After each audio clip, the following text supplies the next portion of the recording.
Do you know that feeling?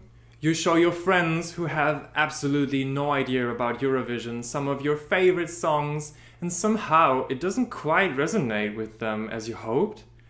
For over a decade now, I've been trying to get my friends excited about Eurovision with more or less success.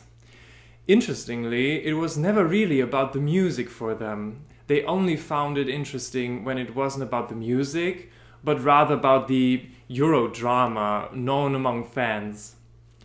And let's embrace a bit of drama today too, should we? So welcome to my video for the Eurovisions International Conference. My name is Marc Lehmann, I'm 25 years old, and I come from the beautiful city of Freiburg in Germany. Many of you might be familiar with the Black Forest, that's exactly where it is. I studied musicology at the University of Freiburg, and I'm currently pursuing my master's degree in media cultural studies. My personal Eurovision journey led me to my music studies. Since 2009, when I was 11 years old, I've been in love with Eurovision. My love affair started with Inge and Anush from Armenia, from Sweden, and it continues to this day with artists like Marina Satti from Greece and Yolanda from Portugal. I think I have a thing for the big divas, but that's just a guess. I began talking only about Eurovision in school presentations, and that carried through to my university studies and my bachelor thesis.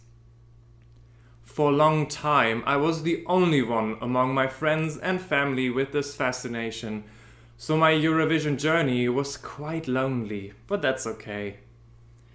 Nevertheless, I used every opportunity to share my enthusiasm. As we heard at the beginning of the video, that wasn't always met with great success, but it was always clear to everyone that I should have something to do with Eurovision. Since I'm a singer-songwriter myself, it has been a childhood dream of mine to stand on the Eurovision stage and perform. I would love to contribute to Eurovision in some form in the future, with my expertise as a musicologist, as a singer, or as a media scholar, so I felt very honored to speak here today. By the way, I'm not just here digitally, I'm actually somewhere in the room over there. The topic I want to discuss today was also the subject of my bachelor thesis. It's a personal topic for me because it concerns me and has greatly influenced me.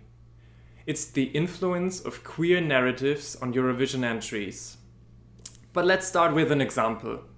Conchita Wurst. Who doesn't know her, right? The question I asked myself is, would the song Rise Like a Phoenix have won without her? And would Conchita have won with a different song? So how do artists, songs, and performances fit together? I divided the contribution into three parts: text, performance, and context. This is called a multimodal narrative analysis in scientific terms. The performance is naturally shaped by Conchita. She turns the contribution into a queer anthem against oppression. Is the text also shaped in the same way? Not necessarily, and therein lies the crux. The song can function quite differently without Conchita. It only speaks of oppression and rising, but never explicitly of queerness. Thus, Conchita herself imposes the queer narrative of the song. So music is flexible in its meaning. It adapts to the artist, and society perceives music through the artist. Conchita wasn't the only example here. In my thesis, I mentioned trans women Dana International from Israel or Paul Oskar from Iceland, who are different parts of the queer community where the same can be seen.